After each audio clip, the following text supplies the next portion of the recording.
Hello, everyone. Today, I want to continue a little bit on the topic of the war in Vietnam, and I want to just continue a little bit of where I left off in the last video. But rather than cover the war of Vietnam in a military history kind of way, I want to cover it in a social history kind of way, in the manner that I consider the war of Vietnam to be so life altering for American society, right? It is really a turning point in American culture. um, I want to talk about why this war was such a disaster for the US, not just abroad because we lost the war, but at home, right? Uh, the consequences the war in Vietnam had at home are truly a disaster in a way that, you know, it forever reshaped society in the US in a manner that, for us in the present is hard to understand how things worked before the war of Vietnam, right? So, from losing the credibility between the American government and the public, from this massive anti-war movement to the counterculture movement to, a lot of different things that I want to cover today. So let's get started. All right. So the War of Vietnam doesn't happen in a vacuum, of course. I believe most of the people, at least in the US, remember the War of Vietnam as being from 1964 to 1973. But the War in Vietnam has been happening since 1955, right? Ever since the independence of the Vietnamese from what they used to be French Indochina, right? So let me show you more or less how this started. So the beginning of it is 1955. Okay, so let me show you this. All right, so I want to start by showing you a map of Asia just so you know where Vietnam is. And I always like to do this because most of the time, students, or not most of the time, but almost 100% of the time, students are unable to locate Vietnam in a map. Okay, so Vietnam is south of China. And let me show you a zoom of this map so I can show you exactly where Vietnam is. Okay. Okay. So here, south of Vietnam, you see where is Cambodia, Laos, and Vietnam. This used to be French Indochina, right? And in 1955, Vietnam became independent, right? So it's gonna be split in the middle between North Vietnam and South Vietnam. And so this is how Vietnam was divided between North, which was a communist country, and South, which was a democratic country, right? So it was divided at the 17th parallel between a communist and a democratic country. And the reality is that the North Vietnamese had asked the US for help. They asked for help to Harry Truman initially, but Harry Truman rejected the proposition for two reasons, mainly because they didn't want to upset the French because they were a French colony, and also because the North Vietnamese were communists, right? So it is an interesting thought experiment as to what would have happened if the US would have supported the North Vietnamese independence from France, okay, as opposed to eventually the Soviets and the Chinese, who were the ones who supported the North Vietnamese. So during this time, you have, you know, the administration of Harry Truman, of Dwight Eisenhower, of John F. Kennedy. So from about 1955 to about 1963, we are supporting the South Vietnamese, but only as a proxy war, meaning we are providing aid, we're giving money, and we're training the Vietnamese to fight against the North Vietnamese. But we're not sending American troops, right? We're not sending American lives to be lost in this war.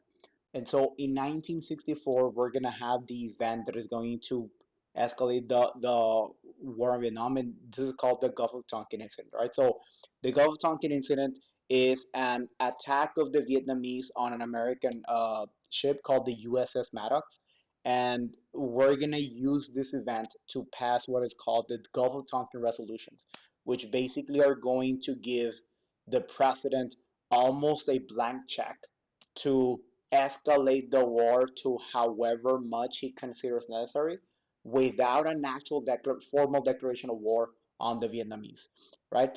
So on 1964, rather than this being a proxy war being fought by the Americans, it becomes a full-on war that the Americans are now fighting on Vietnam, and we're now going to be sending American lives, American soldiers to to Vietnam to fight this war. I don't intend to make this a detailed video of the war in Vietnam. This would be a way longer video, several videos talking about the military aspects of and everything that happened in the war in Vietnam. I want to talk about the most important aspects, and like I told you at the beginning, why this is considered a disaster, right? And so we fought a war and we lost it. Why is this considered such a disaster? So the war in Vietnam is considered a disaster. Number one, because in 1971 we have what are called the Pentagon Papers. So what the Pentagon Papers prove is that, remember what I told you earlier, that about the American involvement and the participation in the early years in the war of Vietnam from 1955 to 1963 were supposed to be only having a very limited participation. At least that's what being telling the American public. The Pentagon Papers prove that this all has been a lie, right? So everything that I told you about the American participation, it's kind of sort of a lie. That was the official story that they were telling the American public.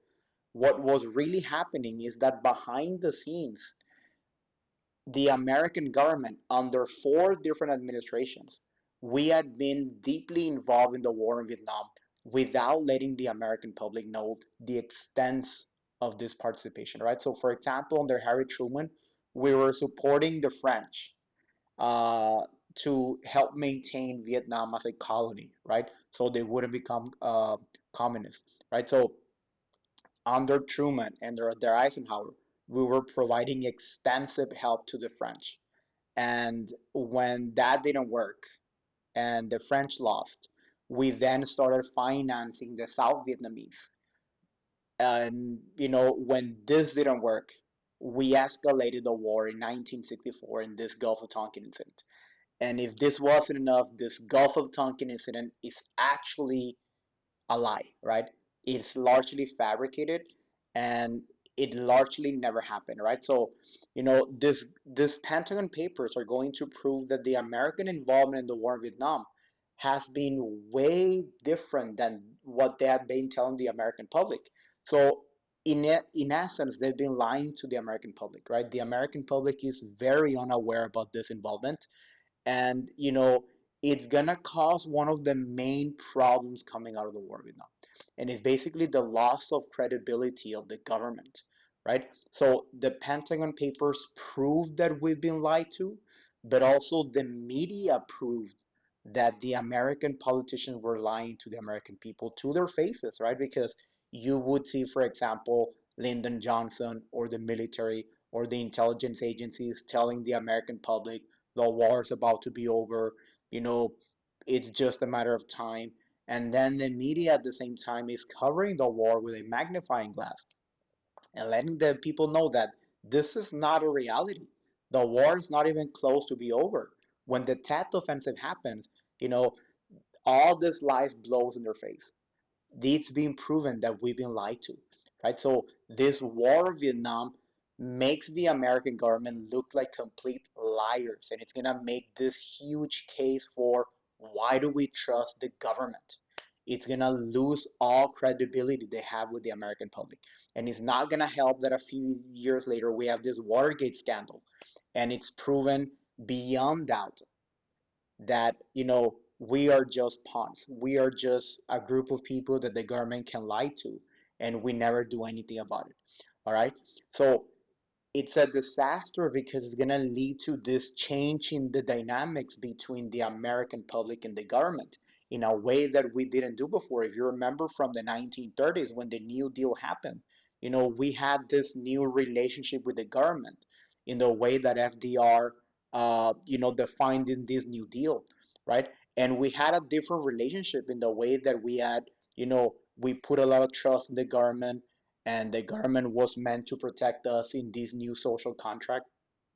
But what happened here is that we begin to realize that the government has been lying to us. So we start to distrust the government in ways that we hadn't done before. Not only are we going to start distrusting the government, but it's going to lead to this huge anti war movement, right? This counterculture movement, right? The war in Vietnam opens up the doors to all these different protests, not just the anti war protest, right? This anti-war movement, but also this, challenging the authority of what are we doing, right? We start distrusting the government on every different levels, right? This hippie movement, this feminist movement, this identity politics movement, a lot of it stemmed from the war in Vietnam. That we begin distrusting the government, that we begin realizing that the government doesn't have the American public's interest at heart. They have their own interest at heart, and we as people need to make change for ourselves, right? And this is how we see the rise of the new left, right? This hippie movement, the counterculture movement, challenging authority, challenging all these norms, the traditional social values, uh, the family values, this nuclear family, materialism, all these different things that come with the counterculture movement. And, this second wave feminism, affirmative action, all these different things that happened in the 1960s and 70s that challenged the authority, and they challenged the dynamics that we had between the government, are a consequence of the war in Vietnam, right? It opens up the doors to questioning, like, why do we trust the government? Why are we letting the government tell us what to do, right? When we are, when we have proof that the government is lying to us and they don't have our best interest, right? So at home, it is a disaster, right? Not only because we lose the war, but also because it's gonna cost us $170 billion to lose the war and to lose all credibility and to have this huge movement at home, that it's going to be more important to deal with the rebellion at home than the war in Vietnam, right? So it's going to end up being a huge disaster, something that no one envisioned. And this is not even considering the disaster the war was abroad, right? Because not only did we lose the war, but it also sparked a very big anti-war movement also abroad, right? Because it is very difficult to picture yourself as the good guys at home or abroad when everyone can see this horrible humanitarian crisis that is happening in Vietnam, the massive loss of civilian life, the use of orange agent, the use of napalm, you know, it is very difficult to keep portraying yourself as, the leaders of the world, the leaders of the free world, right? This beacon of morality when you're doing all of these crazy things for what, right? To not let another country become communist, right? So it's going to not only lose the war, but spark this anti-war movement. And also people begin questioning, are we really the biggest, mightiest nation in the world? We just lost the war against the Vietnamese, right? So at the end of the day, the war is a complete disaster in any sense you want to see it, right? Be it at home, be it abroad.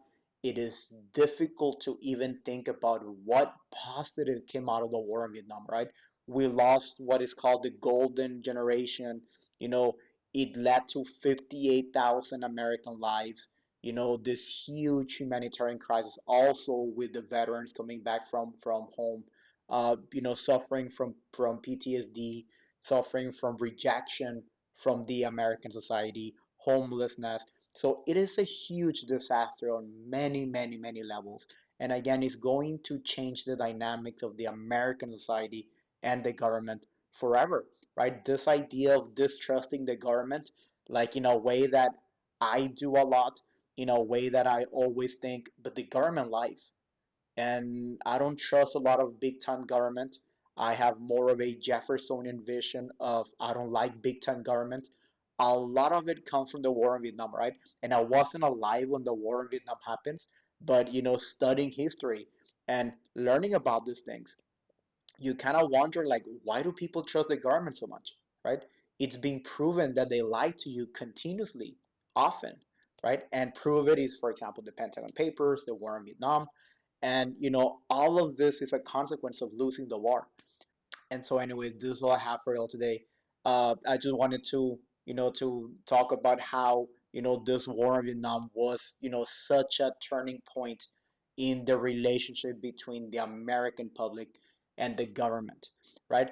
But let me know what you think. Has the government earned its credibility back, or should we not be very trusty of the government because of the past events, right? So, this will have for today. I'll be around if you have any questions. Let me know. Okay. See you.